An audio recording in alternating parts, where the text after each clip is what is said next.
বইছে নদী, নদী। অধ্যাপক চন্দন সেন তখন থেকে ধারাবাহিকভাবে কিছু মিথ্যে কথা বলে যাচ্ছেন। আমি এটার তীব্র বিরোধিতা করছি স্যার। আপনি দয়া করে ওনাকে মনে করিয়ে দিন যে আদালত কক্ষে দাঁড়িয়ে এভাবে মিথ্যে বলা যায় না, এটা মিথ্যে বলা জায়গা নয়। আর শুধু তাই নয়, এতে শুধু আদালতকে যে অপমান করা হয় তা নয়, নিজেকেও অপমান করা হয়। Objection your honour. আমার বিপক্ষেও বন্ধু ভুলে গেছেন যে উনি কার সম্পর্কে কথা বলছেন এবং কার সঙ্গে কথা বলছেন। একজন সম্মানীয় অধ্যাপকের সঙ্গে কথা বলার সময় কিছু কিছু বিষয় তো মাথায় রাখা উচিত স্যার।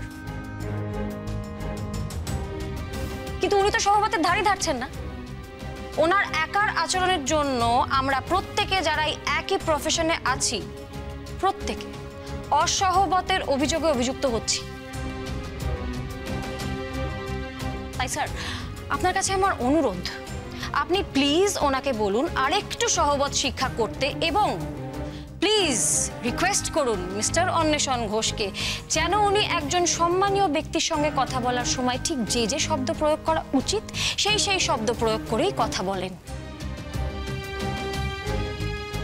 আমি আবার অবজেকশন জানাতে বাধ্য হচ্ছি ইওর অনার, এবং খুব জোর করে বলতে পারছি যে অধ্যাপক মানেই কি সত্যের পরাকাষ্ঠা হতে পারে? অ্যাটলিস্ট মিস্টার চন্দন সেন তো কখনোই সেটা নন।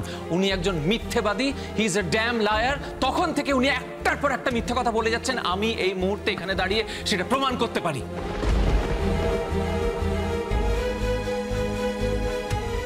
Shut up. সরি, আপনার বয়সী ছাত্র আমার আছে। আপনার বয়সী ছাত্রদের আমি মানুষ করে থাকি। আমি ছাত্র গড়ি, আমি একজন শিক্ষক। আমি না খেতে পেয়ে মরে যাবো তবু মিথ্যে কথা বলবো না।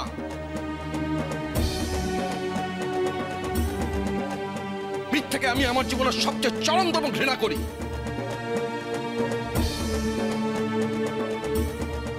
আপনি আপনার ভাষা সংযত করুন।